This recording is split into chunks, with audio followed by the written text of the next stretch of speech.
Hey, good people. This is Rocki with Rocki's Reality, the #1 podcast for unfiltered and unapologetic culture, entertainment, and relationships. Tap in live Thursdays, 7 to 8 p.m. Eastern Standard Time, as I chat with some of the dopest artists, celebrities, influencers, entrepreneurs, and more. Make sure to catch us live Thursdays, 7 to 8 p.m. Eastern Standard Time on Facebook, YouTube, and Roku. See you soon.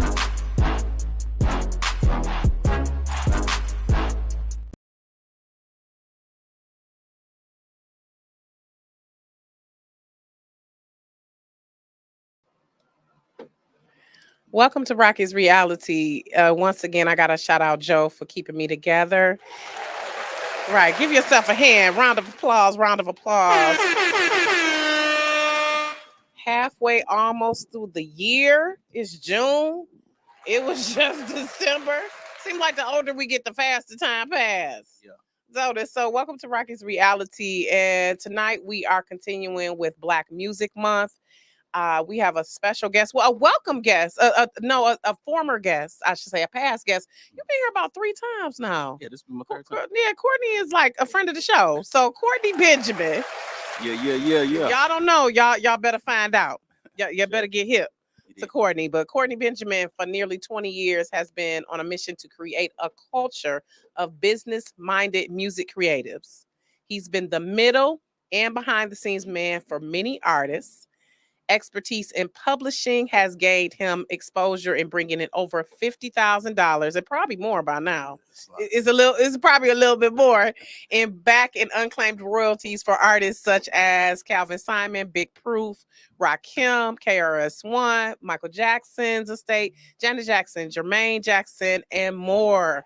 Has landed numerous TV and commercial spots. So I'm not gonna read the whole thing, y'all, because y'all know I don't do the whole thing. But he educates artists. He is a professional member of the Recording Academy, which is the academy that is the head of the Grammys, you all.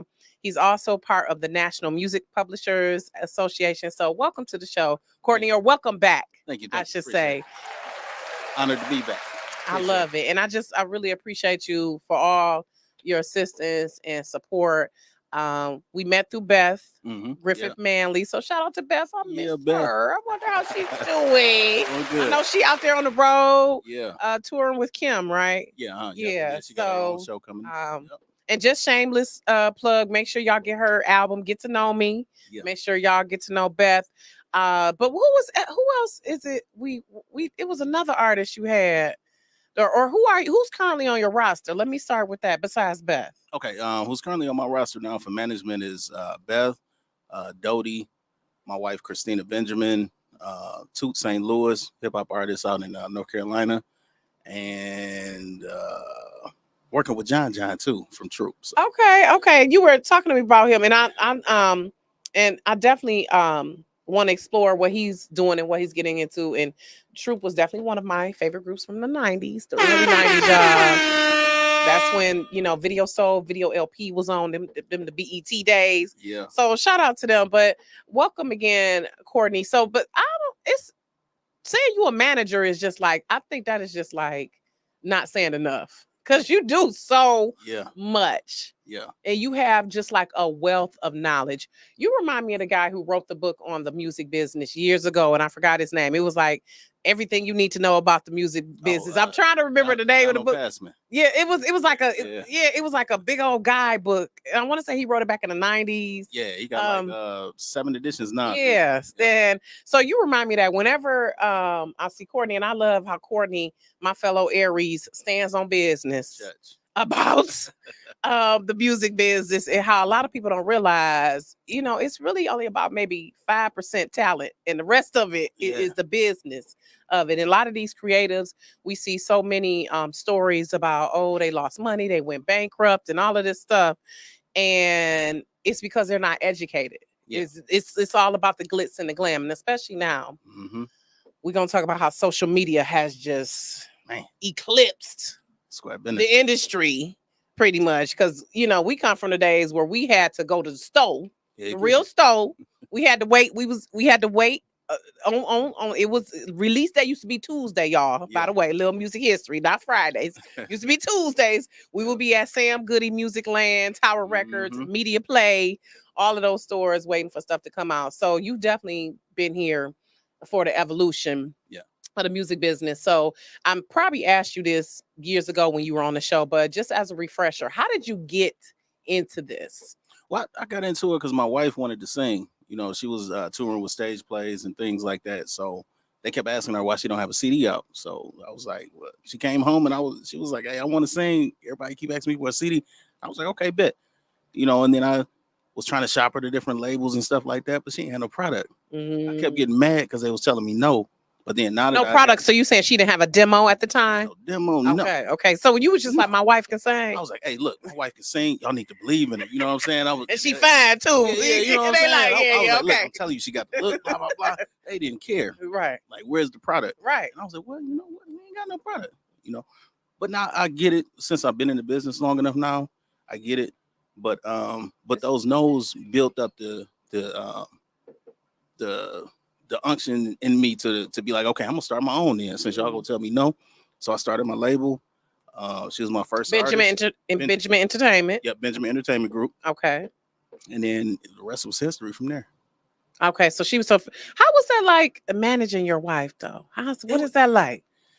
It was cool because we mixing business with pleasure. So how's that? Because I know, like, with being like we partners too. Because I mean, marriage is a partnership, definitely. It is. But sometimes when you have some creative differences, as we like to we could call them. Well, how do y'all manage that? So we keep a clear communication because like what we've grown over the years, we've been together. We'd be married 20 years next year. So oh wow. Congrats. So it's like, you know, just keeping that communication open because I'm telling you, she was hard headed at first, like all other artists. You know what I'm saying? but the blessing behind it is she listened and she hasn't released anything in a while, you know, and she's still. Because she does hair, right? Doesn't she have and she specializes. Yes, and she specializes in short hair and with women with alopecia. Yeah. So, but her music is still bumping and kicking. You know, she's still getting royalty checks and not even in the music right now. So she listened. We got everything together. You know what I'm saying? We got everything set up for our children because the music is going to outlive every artist. So we make sure that everything's set up to be transferred over to our children when something happens to us. I love how you say it's going to outlive us because the music is going to outlive us because that's what we're seeing with artists like Michael Jackson, Prince, James Brown. These people, their music is still living on and causing a legacy. Like Michael Jackson's Thriller is still on Billboard charts. Still charting. Okay. Still charting, by the way. So who have been some of your role models? Like, how did you learn what you needed to do? Sure, I honestly was. Matter of fact, I'll say this: Swifty McVay was the first person that sat down and was like, "Hey, man, this is what you need to do to get your music out there." Because I didn't know nothing about no iTunes and nothing. He introduced me to TuneCore and all of that, and then from there he introduced me to Maestro from Silent Riot. So I learned a lot from Maestro, from Swift, and shoot, I would even book time with lawyers. You know, like Howard Hertz. You know, his whole firm, you know, he's been a blessing to me. It's been a couple other attorneys that I sat down with and they just gave me some game. You know, some of them charged me, some of them didn't. You know, it was just sort of hunger in me. Right, exactly. I was just about to say, when people see that you had that hunger, and I'm not mad at people for charging because, you know, you can only what is it? What's the term? You can only what is it? Oh my gosh. What I'm trying to say, when people say, I want to tap your brain, or I want to pick my brain, that's French. Right. I want to pick your brain. Yeah, you can only pick for so long. But when people see that eagerness in you, I think that makes them help you as well. Yeah. And they saw me actually doing stuff with what they were telling me to do. Because like a lot of times these people be wanting free information. And do you implement it? Yeah. Do you implement it? Right. And so for you, what are some things you learned along the way? Because I'm sure it's been some mistakes as well, because this business, and then it's so finicky. Yeah. So you might be thinking you're doing something the right way, and then it turn out and it be Yeah. totally something a different way by the time you're trying to execute it. So how have you handled that? Shoot, I handled it by learning fast. You know, and that's one thing that I learned working when I was working at 9 to 5 at General Motors is like I had to learn quick. So like I implement that with my businesses now. So Mhm. you know that's what helped me because I remember Face was with us one time. I think we were booked. I forgot where we were booked at, but I didn't send the rider over for the food, and everybody Ooh. all the artists Oh Lord, you know they everybody was hungry. eating. Uh-uh. Everybody was eating but us and Beth. I was like, oh, they was like, well, we ain't get no rider, and I was like, oh man, dang. Okay, and so while we're talking, let's educate people and welcome Face. It's just Face? Face. Okay, because I'm about to say, is that New Face? Because I know it's a guy named New Face. Yeah, New Face out in Atlanta. Is a guy in the industry too. Yeah. Let's explain what a rider is, because I want to break down some of these terms in layman terms for people who don't realize what that means. Like, what does a rider mean? Okay, so a rider is pretty much it's gonna have like what you want in your dressing room. It's gonna say, okay, I want a well lit dressing room with a long mirror so you can check yourself out. You may want a steamer in there. Then the band members, they may you want to see, you know, you want to have their type of food that they want. If you need towels for if you're sweating, waters, what type of water you want. Then you have the tech rider that's in there that has all of your tech details. So if you want a stool with a microphone, and it just tells like your setup. So if you got the drummer on the right side, keyboards on the left, you know, however, you know, you put that diagram in there. No, it's real detail. Because I've seen some writers where they like only red Skittles and all of this mess. It got to be vegan, cheese, and no cheese. Everything got to be wrapped up. Yeah, you know, and then also like how many comp tickets that we need and where they need to be in the front row. You know, it's all kind of stuff you put in your rider. It's just all about what you need to get your show to be. Yeah, and that's what I want to ask. A lot of times with these concerts, how do you all allot? Okay, we're gonna have this many comp tickets, or because I know when I've asked for media passes, they'll say, okay, we have to check to see how many tickets we got. We'll let you know. Sometimes they've had to, or I know they allot a certain amount. Like, how is it different every show, or is it a standard when it comes to that? It's different every show because like some shows we get 10 because that's what's on our rider 10, but they'll mark it up. They have no problem with marking it up and be like, well, no, I ain't gonna be able to give you 10 tickets. We'll just do like 5 for this show. So yeah, it get real deep, and it all depends on too, like what sections are sold, because like it's like a gold area, then it's it's real broken down like real crazy with the promoters. Okay. So let's go into this first clip with the one with Sir Mix-a-Lot. Because I found this interesting. I was like, oh, there is a distinction between royalties and publishing. Oh yeah. Okay, so because I want us to, when we come back, we'll discuss it a little bit more. But Joe, let's go into that clip where Sir Mix-a-Lot, and see, this is probably why Sir Mix-a-Lot is good, even though because Baby Bot got back in Posse on Broadway, he ain't really made too much. I mean, put him on the glass, he did, but still, you know. I think he's still living off. Oh, he living good. Yeah, he chilling. Yeah, that's chilling. Why we ain't had to worry about him. Yeah. So, okay, let's go ahead and watch this clip.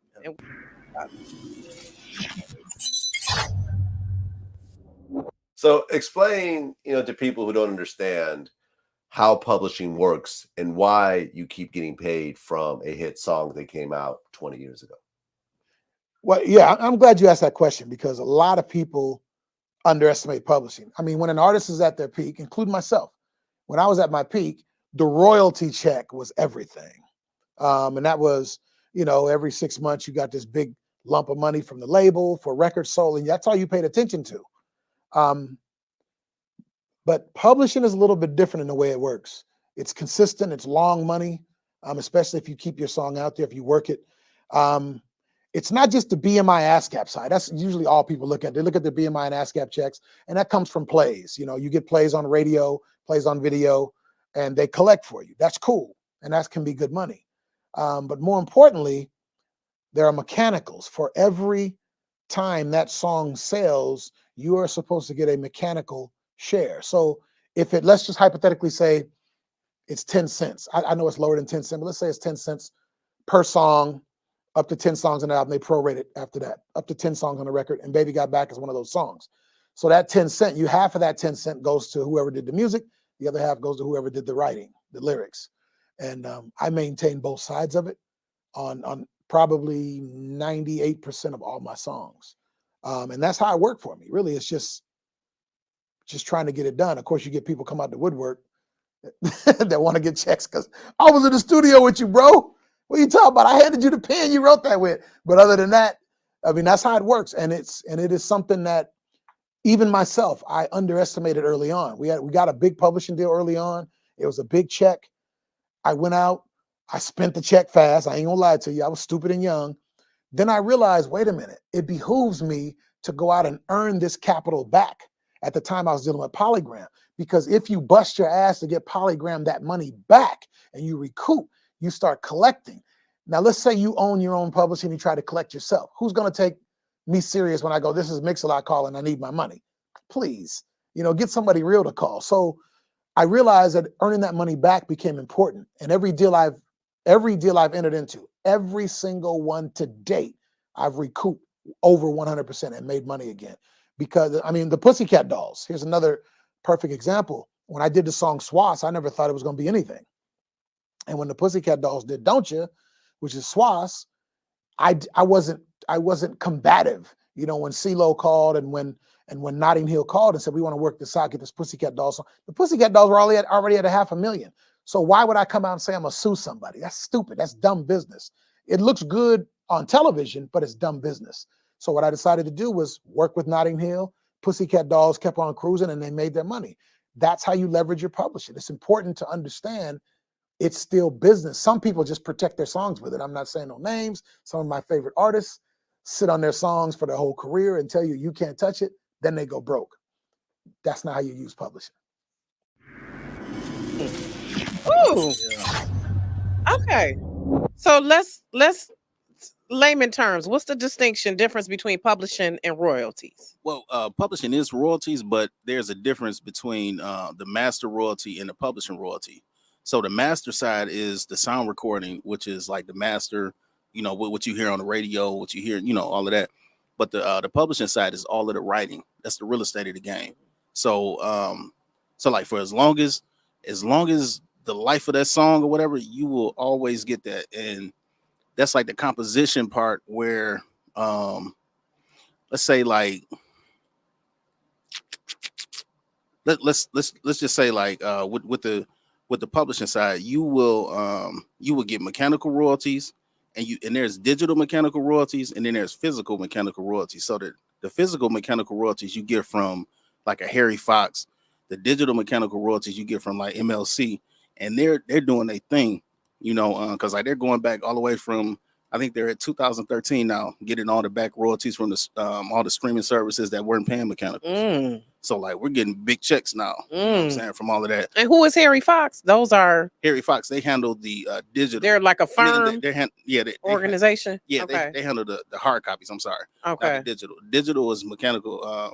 MLC, the mechanical licensing. Okay. So the MLC, they're collecting all of that, and then on top of that, you get lyrics. So like when you see your songs displaying lyrics on like Spotify, on your TV, anything like that, you get paid for that. That's just like your lyrics being inside of a getting licensed for a book.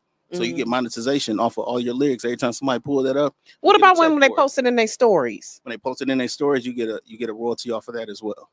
So who keeps track of that? Is that where BMI and ASCAP comes in? Like how? Okay, what keeps track? How do we know somebody done played it in Timbuktu or California or Arizona? How do we know? So like they keep track of it through the distribution company. And then what happens is you have to go to that distribution company too, and then make sure that they're doing their job as well. You can audit them as well too, and then you get a master and a publishing royalty off of that.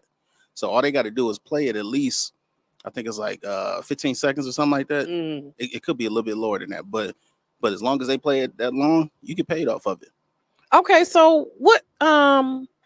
So do I have to register? What if I'm an independent artist and I don't have a big company behind me? Do I have to do that legwork to get it registered so it can? So what you do is if you're independent, you're going through like a DistroKid or a TuneCore, and then say you're with your writer side, you're with BMI or ASCAP or something like that. So all you would have to do is just make sure that the song is registered in BMI or ASCAP to get your publishing royalties. But the master side, just with your distribution company and just being on top of it, just keeping track of your stuff, because it tells you how many videos have your song. You know what I'm saying? If you click on the song, it'll say like, okay, 200,000 reels have your song have been playing. And the thing, even with like YouTube, you get publishing off of that as well. But the thing about that is, it's like every quarter. So like, say you got 100,000 quarter one, it doesn't carry over until the second quarter. Like, say you at like 200,000 by the time the second quarter come. So you already got paid for that 100,000. So you get paid for a new 100,000 the second quarter. And when you're performing, you get a performance royalty through BMI, ASCAP, or CSAC. So you get the money from the tour, from doing a show, and royalty from BMI. Yeah, because you're performing the song. So you go to BMI Live or ASCAP on stage, and they pay that performance royalty for you doing your live show, and all your writers get paid for that. You know what I'm saying? And then what's the other royalty? In radio, any performance, like, and then when you start getting sync, you get like, say if you get $10,000 for a sync, you get 5,000 go to the master side, and that's the record label or the artist, and the other 5,000 goes to the publishing, and they're split between all the writers. Okay, publishers. So I'm glad you said sync, because that's one of the terms I wanted to ask about. Define in layman's terms what we mean by sync. Sync is just pretty much like somebody licensing your music for video and and combining it with the visual. That's all. Okay, so that's the same as like if a song is in a movie or something like that. Sync. So is that different from a placement? Is that no? That's the same thing. Yeah, but it could be an artist placement too, to where you pitch the song to an artist, and then that's a placement as well too. But as far as like TV, film, and like commercials, that's sync placements. Okay. Yeah. I love it. Okay, interesting. So if I'm an artist, what are the first 5 steps you would tell me to get myself together? I need to get my shit together as an artist. I need to get legit. Yeah. What are my first 5 steps? Your first thing is to find out if you're actually serious about this thing. Because if you want it to be a hobby, just do it as a hobby. Don't ask nobody about nothing or for nothing. You know what I mean? Start your business. Make sure you incorporate once you see that you actually really gonna do this thing. Incorporate, and once you incorporate, get you 5 different bank accounts. Because incorporate my name as an artist? No, whatever you want your label to be, or entertainment company. Okay. You know what I'm saying? Because the thing is, you want to separate your liabilities, because the way this internet and these people moving now, everybody's gonna get sued, but they just waiting for you to get a lump sum of money. Just like the young man that was sitting up there talking about, I'm gonna use this song. I don't care. Yeah. I saw it on your Instagram. TikTok. Yeah. And he got, I think he sued like what was it, 800 or 80 million or something like that. Ooh. They got him good. Yeah. So so be serious about it and get incorporated and open 5 bank accounts. Yeah, 5 bank accounts. Because one, you want to make sure that you have an income account. Then you want to make sure that you have a tax account. Then you want a profit account, and then you want a like a owner's compensation account and an expense account. Damn. So like, the reason I'm saying that is because you're telling your money where to go. You're training your mind to have some good habits. So when that $10,000 check come in from a show, that all that money is not yours. So what you do is you take that 10,000 and then you put at least about maybe 30 to about maybe 40, 50% into the tax account, because the IRS coming for theirs. Yeah. And you let that just sit. So the rest of it you put into your expense account, or you divide it up, and then put enough in your expense account to cover your band, your travel, all of that stuff. So, and with the owner compensation, you want to make sure that you have a little something there. So like, if you want to make some investments, or even with the profit account, you can make investments off of that. So if you want to buy like a music catalog, now you got money saved up in your profit account, you be like, okay, I can invest some money and bring some money back into the company. So we saying a music catalog, is that someone's masters? Well, it's their masters or their publishing. Okay. Because you can actually buy that. Okay. Buy the Okay. rights to it. Okay. So make sure I'm serious about it. Get incorporated. Open up my bank accounts. What's the last two? Last two is register your works. Don't just sign up for Sound Exchange. Don't just sign up for MLC. Don't just sign up for Harry Fox. Don't just sign up for BMI, ASCAP, or CSAC. All of them. Register I thought that was registering the works. Mm-mm. The BMI and ASCAP. So No, it's a whole separate process. It's a whole separate process. Oh Lord. You got to register all that stuff. And With who? With each one of those individually. You know, Lord. if you with BMI, you know, make sure that you go to BMI and register the works from and the splits are from whatever you have on the split sheet, whatever y'all agreed to in the studio.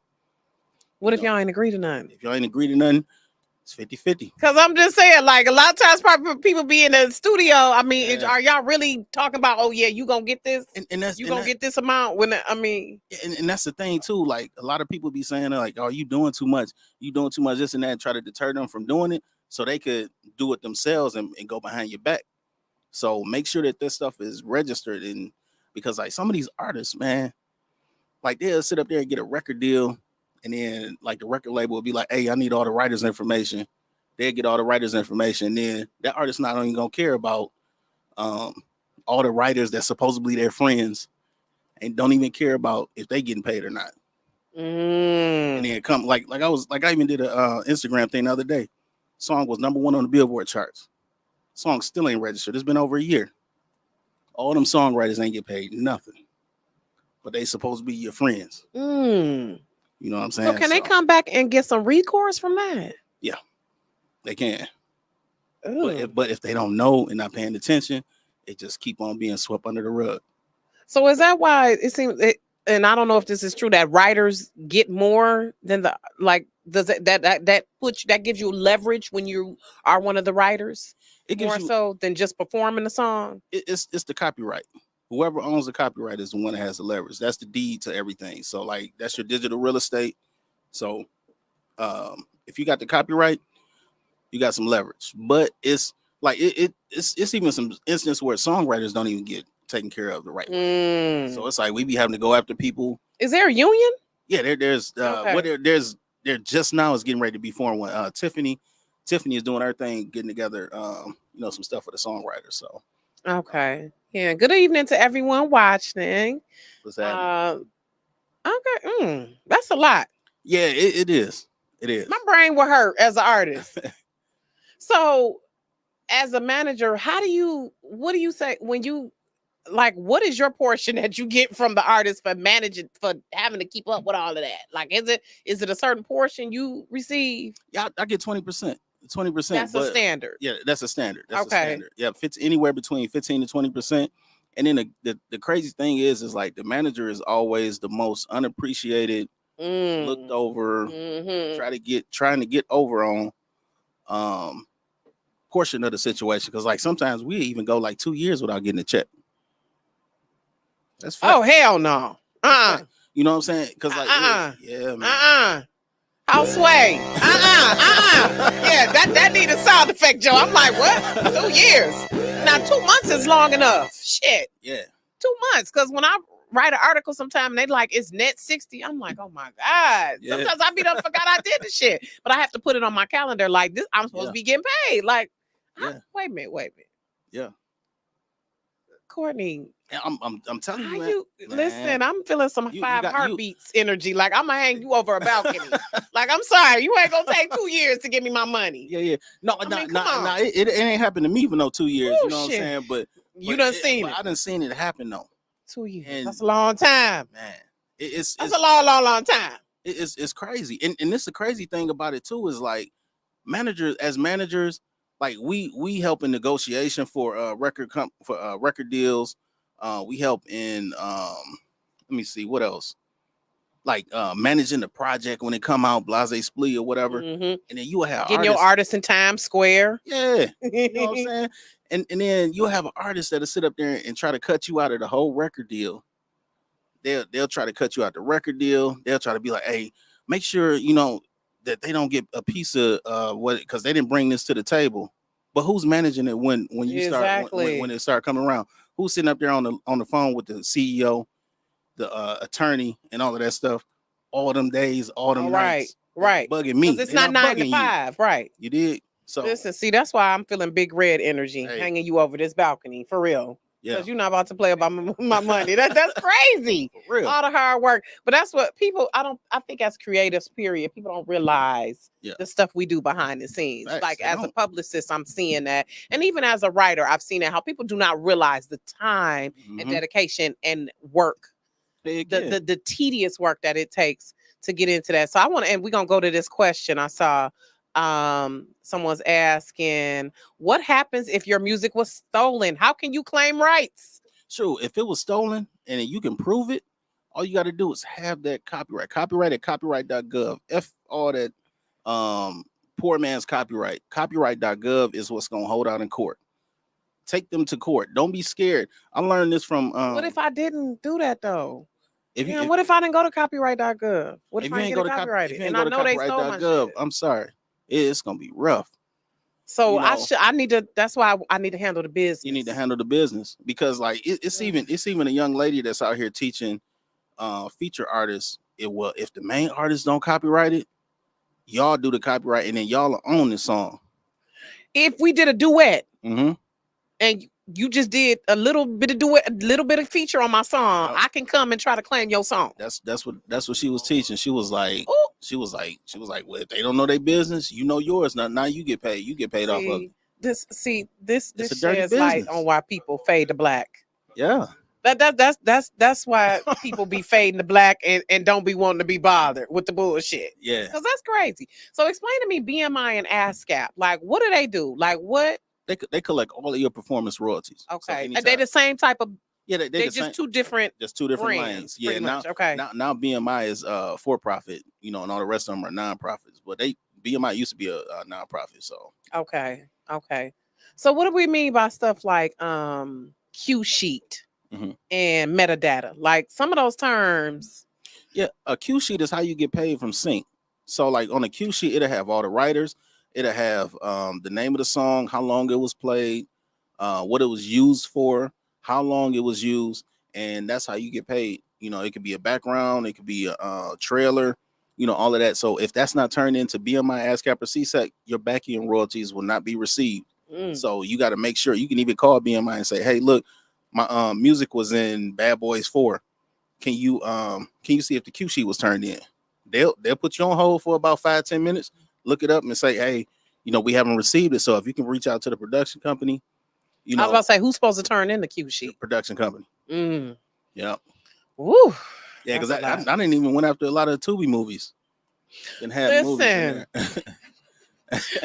Me and Karita was talking about this. Karita Miller. Yeah. We was talking about this. She was like, how so many Tubi folks, y'all out there cutting up Tubi. We know y'all be putting these movies out, but y'all got to get this stuff cleared. Heck yeah. So let's talk about it. Oh, I'm sorry, metadata. What does that mean? Metadata is pretty much just saying, okay, this is your ISRC code that's attached to it. And ISRC code is like a thumbprint for each individual song. Okay. So you put that in there.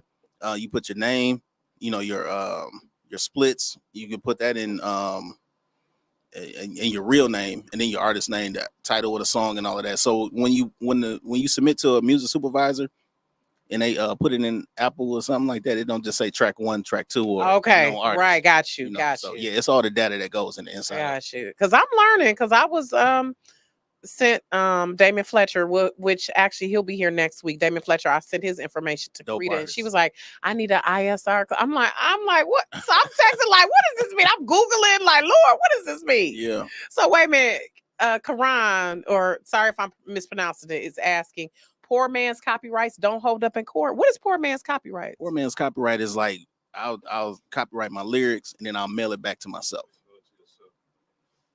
That don't hold out in court. Mm-hmm. So like copyright, it ain't no DIY. You can't do it yourself. That's like kind of half-assed. No, because like even the crazy thing about it, copyright is like when you finish doing the project, your copyright it's copywritten right then and there. But for it to like hold out in court and for you to be like, okay, this is mine or whatever, because like I'll just put it through because I done been through enough lawsuits to where I done sued so many people. So it's like what happens is when you go to court, what's gonna happen is the musicologist is gonna come in, they're gonna say, okay, well, yeah, this song does sound alike. It's very, very familiar. And then they're gonna see, how did this person get point of access to it? So like what happened with one situation was, this dude just took our whole song. And yeah, he changed, the name was almost similar and everything. But he thought because the guy was an independent artist, he didn't take care of business. So we ended up suing him, and we got all of our mechanical royalties for I think 3 years. Plus he had to pay us you know, and then we're on the song, on his song and on our song, because he used our portion or whatever. So similar to what happened to Robin Thicke. Pretty much, with the Marvin Gaye thing. It was like, ooh. Yeah. Man, it seemed like somebody like that you would know better though, Robin. You know what I'm saying? Like, cause I was really surprised by that. Like, cause he's not new to the game. Like, Robin Thicke had been in the game. But like, I remember Robin Thicke when he had long hair. Okay, so I was really right, and I was really surprised by that. Like, it seemed like you would know better. But you know what though? It's sometimes it's the producer, and then they try to be like, hey, I'm gonna slow this down, and it's not. You know, it don't. No. You know, I got to slow down enough, or I redid it, or something like that.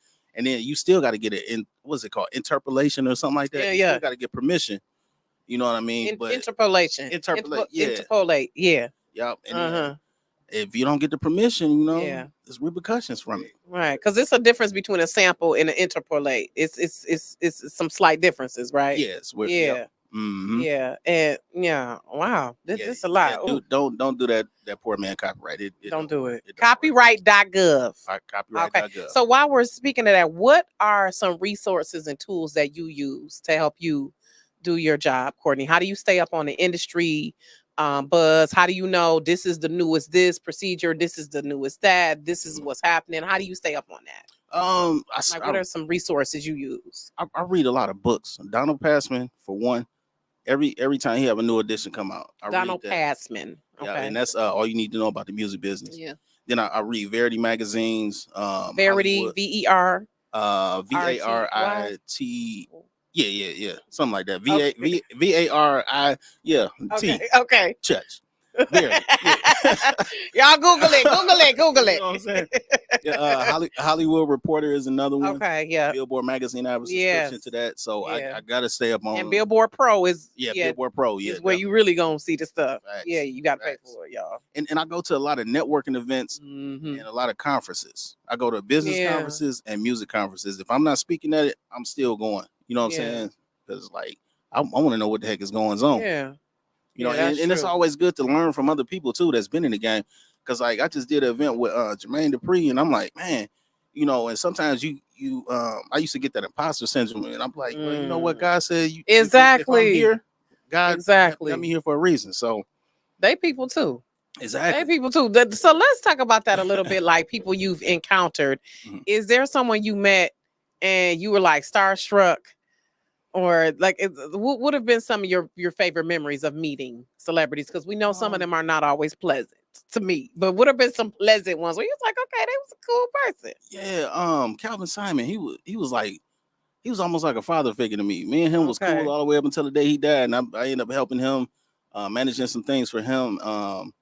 You know, and it was just cool just to learn some of the stories about how he brought Bootsy Collins to the table. Damn. You know, and he was working with James Brown before that. I had no idea that Bootsy was. I was like, wow. I could have been a fly on the wall, baby. Yeah. To hear that, ooh, I'm sure it was wild. It was. I'm sure that was wild. Yeah. That was before social media. Yeah. Listen, we was wild, y'all, before social media. It just wasn't on social media. It wasn't documented because our kids be thinking we lame, and I was like, baby. Yeah, you did. Your mama was wild before you got here, okay? It just was not on social media. Square business. Everything was kept under the rug. Right, you know? Right. So, I mean, is there someone you have met that you've been starstruck, or because you said because that is hard. Like, how do you fight that imposter syndrome? Because like somebody like Jermaine Dupri, like he's definitely heavy. Like he been in the game since he was a kid. Yeah. So that's I think it was I forgot what artist told me this, but it was one artist that told me he was like, bro, he was like, man, you wouldn't even be here if you didn't belong here. Yeah, that's so he was like, man, take your seat, King. Right. And I was like, okay, cool. It was Waka. Oh, I love it. Waka. Yeah. Shout out to his mom. Yeah. She another one who are tighten and getting the business together. She is. Yeah. She out cold with it. Yeah. Shout out to his mom. I love that. And Yep. what's that? God prepares, calls to prepare it, or what is this? God chooses to prepare it or calls you or something like that. Yeah. It's the saying. Yeah, it's like he prepares the call or he calls you to what you need to be doing, you know, and Yep. so that's what we gotta believe. Yeah, We definitely gotta and believe that's that. the thing too. Like the opportunities will come when you come prepared. Mhm, When you mhm. prepared, that equates it to the right place at the right time because you're prepared this Mm. time around. The other times I may not have been prepared for that room. But I was prepared though. Church. Church. That's the church. I love that. I love that. What made you start doing the church? My Yeah. uncle, Don Magic Wine. For The real, bishop. Bishop Don Juan, for real. He ain't my uncle for real. I just call him uncle. Everybody uncle though. He is though. Yeah, but I In a met way. him in Cali, and you know, I'm originally from Chicago, so I knew him from Okay. Chicago, you know, but yeah, you know, he not my real uncle, but Chi-town. that's where I got it from. I Don love Magic Wine. Chicago. I was just there at the beginning of the month, or the end of May, and Chicago is always a vibe. And that food Yeah. is so good. Yeah, Chicago, the Yep. foodie in me, Yep. Lord. yeah. So let's go into the next clip, and this is something that shoot, they just settled Prince's estate. This is kind of similar to what you were talking about. And Prince been dead about what 6, 7 years? 7 years, yeah. 7 years. And Yeah. so let's go into how when someone is deceased, how we gotta fight for their stuff. And really this is just a lesson too, even not even just a music business, but just in real life, y'all, how the estate planning is so essential. It is. It's so, and you don't have to be rich. You don't have to be rich to do estate planning. So that's something a lot of Black folks be like, I ain't got no money for that. And it's like, you need to get shit in order because you end up having to oh no, you don't actually. Let's go to the Waka Flocka one. Thank you, Joe. Let's go to that Waka Flocka one before we go to the deceased catalog. He like, I already got this up. So okay, let's so we go back to the Waka Flocka. I appreciate you, Joe. Joe know I'll be all over the place. Bless you, Joe, for dealing with. Thank you, Joe. All right, so we can go to this Waka Flocka clip here, then we'll discuss. I think he was talking about how he made sure his deal. I ain't been assigned to Warner Brothers since fucking 2013. But these niggas got me in a slave contract of 360. This when I was knowledgeable. I never want to fuck with YouTube for the fact that they ran my page. I couldn't even run ads on my shit, get money on my shit, nothing, because they got it. Some niggas was hindering me from growing as an artist. That's what made me go to EDM and this, that, and the third. To this day, I'm fighting. Like, I'm definitely about to try to sue them right now. Like, I ain't even want to do that. It's just point like, yo, my nigga, I don't even want that kind of energy. I'm not putting no music out. I'm not doing nothing. Why the fuck do y'all got my music? I did a deal with Warner Chapel as well, a pub deal. I had a commitment deal. That's like a slave deal. I ain't been a... Okay, so that one thing he said 360 deal. Mm-hmm. Explain that. Okay, so a 360 deal mean they getting a piece of everything. If you start acting, they controlling your social media. They're so even if I'm a singer though, and I decide to be on a TV show or a movie, they get a piece of that, everything, merchandise, all of that, touring, everything. That's a 360. I mean, everything comes all back. So do you recommend against that? It all depends, because you can make it worth your while. You know what I mean? So it's all about. I'm not. A lot of people think I'm against record labels. I'm not. I'm against artists depending on a record label. Because if it's ways that you can leverage a record label, because it's just like getting a line of credit. You know, that's why I teach them to have that business sense. So now if you come in there and you got your own business and your business, you got some business credit, you don't really need that money, but you need some extra money to leverage on. So like if you want to, so like say like Boosie, he real good with that. Like what he'll do is he invest in real estate, he invest in different companies, different things like that. Like a lot of people be thinking these cats is not dumb and stuff, but they be smart than a mug. Like even Waka. Brilliant, man. I know with the mama he got, you better. Yeah. And his mom's name is escaping me. Lord, forgive me. Deb. Yeah. Fentany. Is it yeah. Deb. Yes. Antony. Lord, forgive me. Shout out to Auntie Deb. But you can tell she schooled him. Yeah. And that's good. Yep. You gotta have somebody watching your back, because it's like we get so caught up. So how have I mean to cut you off, but like even with that deal, like Gucci Man, you know what I'm saying? you really couldn't even blame Gucci or get mad at Gucci for that because Gucci didn't know at the time either. Mm. You know what I'm saying? And so it's like he was learning, Waka was learning, and then but Waka picked up on the business quicker, so he was just like, hey, this what I'm gonna do. Boom, boom, boom. Mm-hmm. He's seen a lot. Yeah. Yep. Mm-hmm. And so for you, how do you decide that you're going to take on a client? How do you know it's going to be a good fit? Because it's like I find myself, I have to interview clients in order to determine if we're going to be a good fit. Yeah, I tell you what, I'm sure they're interviewing me as well. Yeah, I don't want no more referrals. Huh? I'm good. Really? I mean, I find referrals are like the best, like word of mouth. Lord, okay. The best referral I ever had was Beth. Okay. Everybody else, you like, no. So what do you go seek? So how do you get your people? How do you get your clients? You go seek them out, or what? No, yeah, it's kind of like a mutual situation to where it's like I look at their work ethic, and I look at to see if they want to be famous or do they really want to do this. Mm-hmm. Because like when you start dealing with an artist that just want to be famous, they do any and everything, and then they don't listen. And then you trying to coach them and like showing them like they could be a millionaire by the time about 5-10 years from now, but they don't want to listen. They want to be a they want to listen to all of this chatter, all this noise that's in their ear instead of the goals that we set. Because like when I sign an artist, I set up a round table. We set up there and we make goals. Like, what's your 5-year goal? What's your 10-year goal? Right. And then we stick to that plan. You know what I'm saying? It may be slow, but slow is better than moving fast. Cause like we so scared to slow down. Right. Because It's a process. It's a process. That's why I have to explain to people when they were like, oh, I need a PR, I need a publicist. Yeah. It's a process. Just know it's not immediate. It's not a product. It's a process. It's not like you going to Kroger and buying some bread and milk and that's it. It's a whole process to making the bread and the milk. Okay. Yep. It's a whole process to that. Mm-hmm. So it's definitely some patience. Cause people are hard headed and then it's like I'm trying to help you for your greater good. Your greater good. Exactly. And then they go off of then they start having business ADHD. Like this ain't working. So it's like, okay, I gotta go do this. I gotta go do that. I gotta go do this. I gotta do that. Now you unstable and now you all over the place.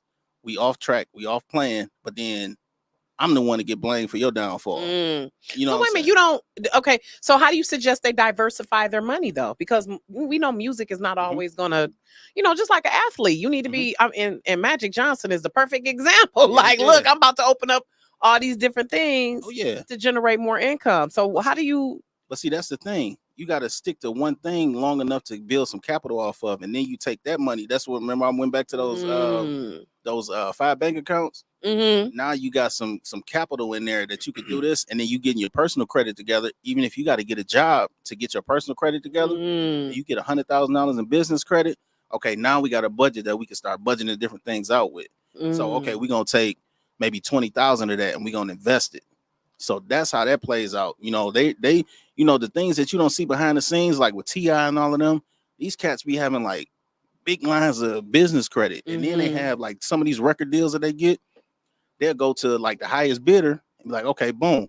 All right. And even with their catalog, that's why it's so important to pour into your catalog, because your catalog could be worth some money to where like I invest in music catalogs. So what do you mean invest? Like, what do you mean? That's like all of your songs? It's not all of them. It could be like one song that you want to put up on like a royalty exchange. And what they do is they do an audit on it to see how much it's worth and see how much you've been bringing in for the last 5 years or 2 years.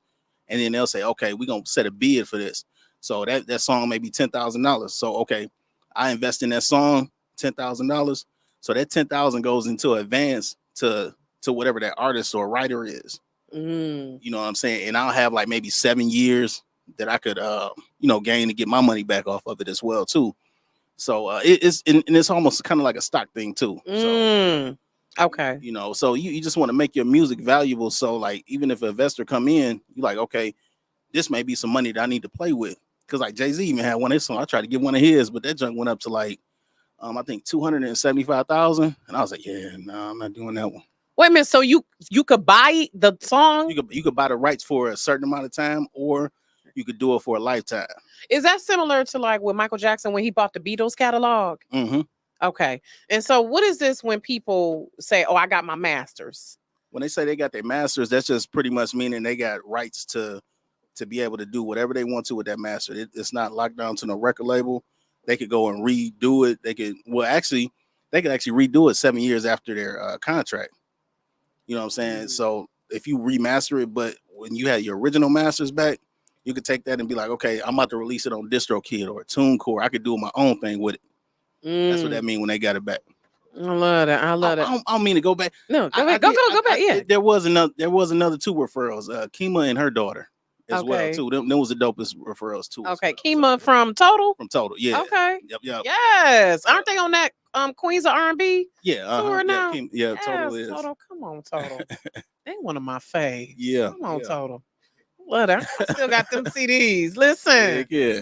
I love it. So what would you say in the past 12 to 18 months?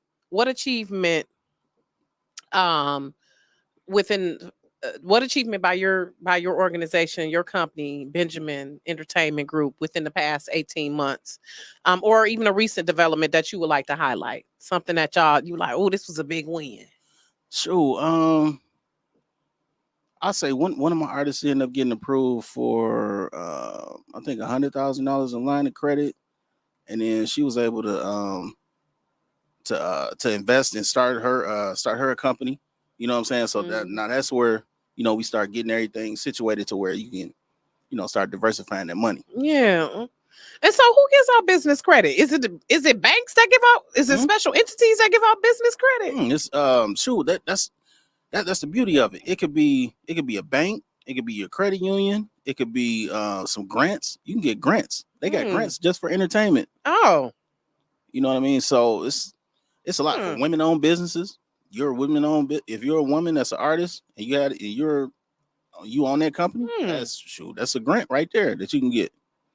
You're helping the community because you're servicing the community with your music. I love it. It's all kind of ways for it. Interesting. I love it. Let's go into that last clip, Joe.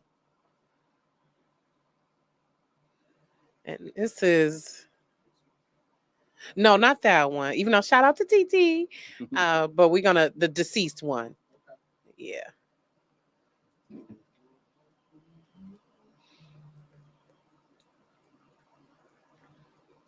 So this is part one. So I guess it's a part two coming to this one. Okay.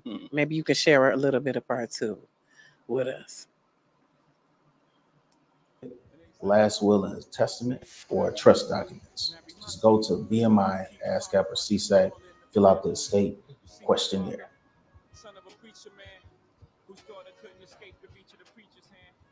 Okay, so this is for people, if someone passed away, they need to do this after the person dies.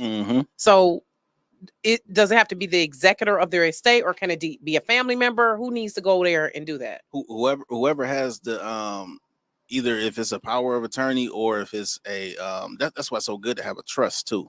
Because like your trust to tell you okay, this is supposed to be going on and how it's dispersed and everything. But if you don't have a trust, that's a specific type of account. No, a trust. A trust is a whole entity thing that's set up because like there's revocable and then there's irrevocable. It's a whole situation. Okay. You have to sit down with an attorney to get all that. Because I just let them do that. Yeah, shout out to Jahan from Gibson, from Great Lakes Legal Group, by the way. I'm sure she knows about she can educate about that. Okay. Yeah. But if you have the death certificate, the will, that's why it's important for us Black people, man. We gotta have a will, gotta get our estate planning together because like our children are not going to be able to access any of this stuff, and you don't want the courts deciding. You know what I'm saying? Because like the crazy thing is like I'm even dealing with that with my mom when she passed away. You know what I'm saying? So it's like I'm a living witness of like, and it's been 3 years now, and we still going to court over tax money. You know what I'm saying? All kind of stuff. So it's like, man, you definitely want to have a will. You want to have everything in order.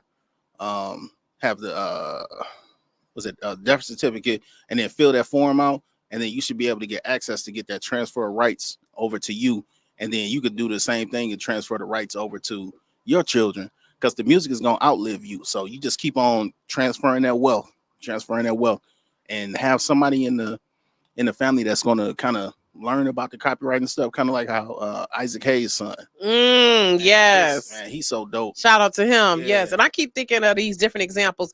You saying leave it for the children. It was reminding me of what Nas did with his daughter. Yeah, Well, how he put some executive producer. Yeah, he put and how Beyonce had Blue put the credits on Yeah.